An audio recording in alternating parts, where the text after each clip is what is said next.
Hola amigos, this is Caldo de Verduras, a comforting Mexican vegetable soup made with potatoes, carrots, corn, chayote, cabbage, and calabacitas. And it's simmered in a light, flavorful broth, and it's traditional home-style soup made by all Mexican families. Now make sure to also check out my veganized caldo de res or Mexican beef stew. It's so delicious. We're going to start off by heating a large pot. Into that we're going to add some oil. I like olive oil. We're going to build our base by sauteing the white onion and celery. Now not everybody uses celery, but I like to because it gives the caldo a really good flavor. You're going to saute that for a few minutes, and then you're going to add your garlic, your carrot, potato, chayote, and then we're going to saute this for about 5 minutes, again just to help build the flavors. And then we're going to add our corn, some white cabbage, and then give that a good stir. Then we're going to pour in our simple seasoning of just salt, black pepper, and a bay leaf.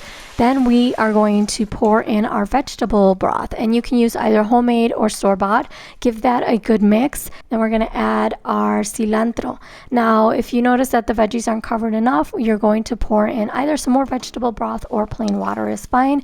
Give that a good stir. Then we're going to cover it and let it simmer for about 15 to 20 minutes, just until the potato and the chayote are soft, and then you can use a knife or a fork to test the tenderness. Now, I lost some video footage here where I added some calabacita. You can use regular zucchini too, and then you're just gonna, once you add that, you're gonna cook it for a few minutes until the zucchini is soft, about 5 to 8 minutes, and then you're ready to serve, and you serve yourself a big bowl. Now I grew up eating this, and Mexican moms, it doesn't matter if it's 30 degrees, 80 degrees, 100 degrees, they are gonna make caldo for you, and it just really hits the spot. It's such a comforting dish no matter the temperature. Now you can top it with whatever you like. I like some fresh chopped cilantro, a big squeeze of lime juice, sometimes I add avocado, and then just taste it for salt if you want more salt, or however you like to top your caldos.